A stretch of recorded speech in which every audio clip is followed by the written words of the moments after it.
네, 안녕하세요. 저는 서울대학교 경영학과 2학년에 재학 중인 이동헌이라고 합니다.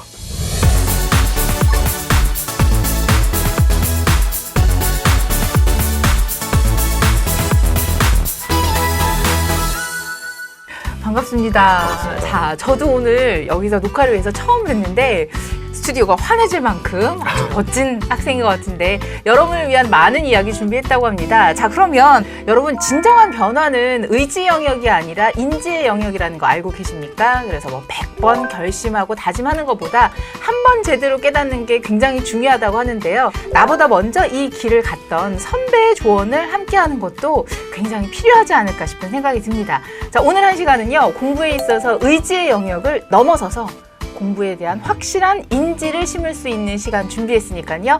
많은 참여를 통해서 좋은 시간으로 이루었으면 좋겠습니다. 많은 선배 중에 이동헌 학생을 모셨다. 궁금할 거예요. 그래서 왜냐라고 했더니 눈에 띄는 프로필이 있습니다. 2015학년도 수능시험에서 만점을 받았다고 해요. 네. 특별히 비결이 있을까요? 우리 친구가 제일 궁금할 것 같아요.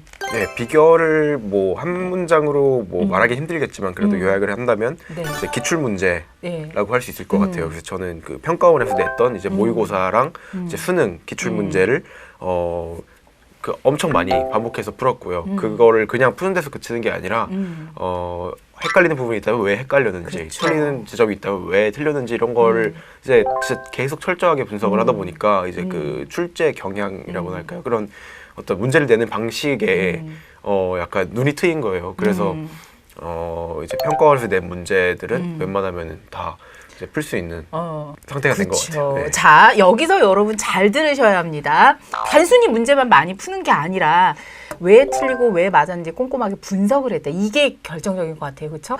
그럼 이제 구체적으로 어떤 공부 비법이 있는지 이제 하나씩 한번 살펴보도록 하겠습니다. 그 평소 네. 학교 공부할 때 네. 자신만의 비법이 있었나요?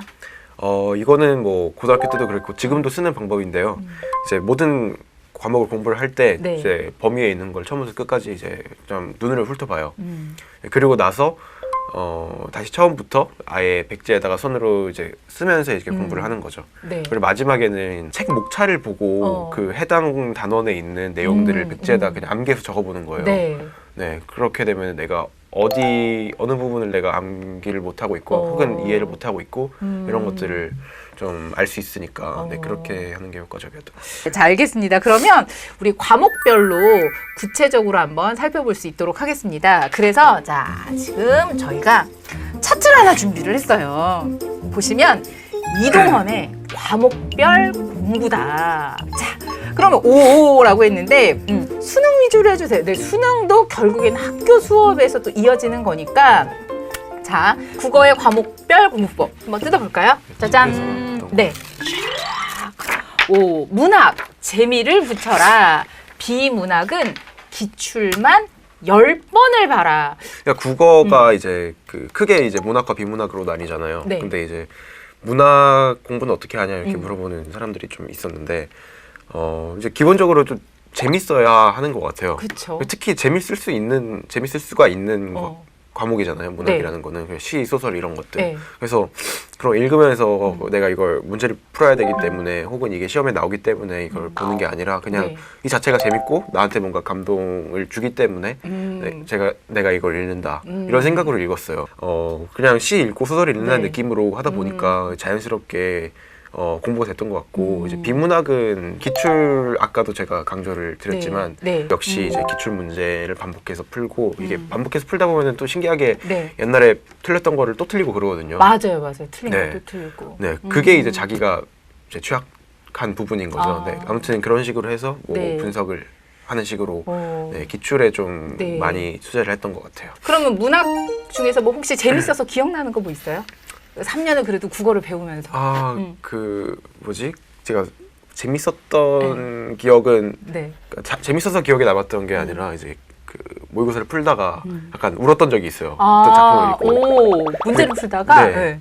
근데 그게 작품 이름이 기억이 안 나는데, 오. 네, 안타깝게도. 근데 그 한국 전쟁 때 네. 이제 형제가 같이 이제 인민군 포로가 됐는데 거기서 이제 형이 좀 네, 병들어서 막 이렇게 가다가 이제 인민군이 총에 맞아 죽는 네. 네, 그런 작품이 있었는데 오. 네, 그걸 보면서 제가 막 야. 한 5분 동안 오. 울었던 것 같아요. 아, 자습실에서. 그러게 또 이렇게 글을 태극기 휘 말리며가 아니라 그건 휘 날리며 이런 것도 있었을 것 같은데 아 맞아요. 때로는 이렇게 좀 감성이 풍부하다 보면 그런 그렇죠. 경우도 있었겠네요. 네. 자 그러면 처음에 과목별 공부법 얘기했더니 많은 친구들이 수학 얘기를 하더라고요. 자 수학 얘기 한번 들어보도록 네. 하겠습니다. 자 수학의 비법은 뭘까요? 봤더니 최대한 빨리 정확하게 문제를 풀어라. 아 저 이거 물어보고 싶었어요. 네. 아니 빨리 어떻게 정확하게 풀어요? 정확하려면 좀 천천히 여유를 가지고 풀어야 되는데. 이게 수학은 네. 좀 반반이라고 생각해요. 네. 반은 뭔가 자기 한계가 있는 부분인 것 같아요. 그러니까 되게 어렵게 나오는 거 있잖아요. 이제 그런 것들은 저도 한계가 있어가지고 네, 네. 진짜 못 푸는 문제는 진짜 절대 못 푸는 문제가 있었거든요. 이제 그런 어떤 논리력, 사고력 이런 걸 요구하는 영역이 있고 네. 이제 나머지 절반은 이제 이제 계산의 정확도, 그쵸. 계산의 속도 이런 맞아요. 거였던 것 같아요. 근데 첫 번째 자기 한계가 들어가는 그런 분야는 연습을 해도 안 되는 경우가 많은데 이제 나머지 절반 이 정확성과 속도 문제는 네. 연습을 한 만큼 이제 결과가 나온다고 생각했거든요. 그래서 성적을 올리고 싶다면은 저는 네. 일단 정확성이랑 네. 네, 속도에 좀 투자를 하는 것도 나쁘지 않다고 생각했고 그래서 한 전체 공부 중에서 한 네. 절반 정도는 네. 적당한 난이도의 네. 어떤 문제가 엄청 많은 문제집을 네. 최대한 빨리 그리고 다 맞는다는 느낌으로 네. 푸는 연습을 엄청 꾸준히 했던 것 같아요. 네, 어. 저는 이게 정확성이랑 속도는 연습한 네. 만큼 효과가 난다고 생각하기 때문에 맞아요. 그럼 여러분 그걸 좀 생각해 주세요. 그러니까 좀 꼭 맞아야 하는 어렵지 않은 그런 문제 좀 빠르게 정확하게 푸는 훈련을 하면서 자 그러면서 이제 나중에 좀 고난도 문제 있어서 이제 네. 등급 조절을 위해서 그건 또 조금 따로 준비를 한다 네. 하더라도 좋아요. 자 그러면 순서대로 갈까요? 네. 영어 공부 요거는 제 네. 분야이기 때문에 말씀 영어 잘하셔야 선생님. 돼요. 자 영어는 어떻게 가면 좋을까나 무조건 1대1 대응이다 이러는 건데 이게 무슨 말이지? 이거는 위에 거에 비교해서 좀 이해하기가 힘든데. 영어가 이제 한 지문이 나오면 네. 거기 문장이 5개에서 6개 정도가 네. 포함이 돼 있잖아요. 그렇죠. 네. 지문이 그리고 선지가 5개가 나와요. 네. 오지선다니까. 음. 그럼 이게 위에 지문 5문장을 보고 네. 밑에 선지 5개 중에 한 개를 고르는 거잖아요. 네.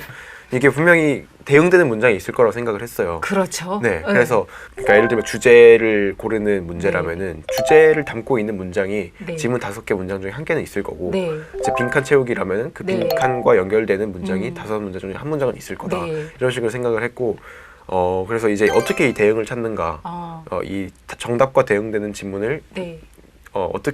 문장을 지문에서 어떻게 찾는가는 좀 전체적인 주제의 방향성 그리고 유사한 단어 이 두 가지 기준을 갖고 네. 좀 찾았던 것 같아요. 중요한 얘기를 해준 것 같아요. 보면 맞아요. 출제를 할 때 아무 지문이나 가지고 오는 게 아니라 그 지문에 반드시 담겨있는 주제문이 있거나 아니면 빈칸이면 그 빈칸에 대한 단서를 가지고 있는 문장, 힌트가 있기 마련이거든요. 네. 그거를 우리 동원 학생은 1대1 대응이다. 반드시 그 안에 대응되는 결정적인 문장이나 빈칸의 단서가 있다라는 건데 맞아요.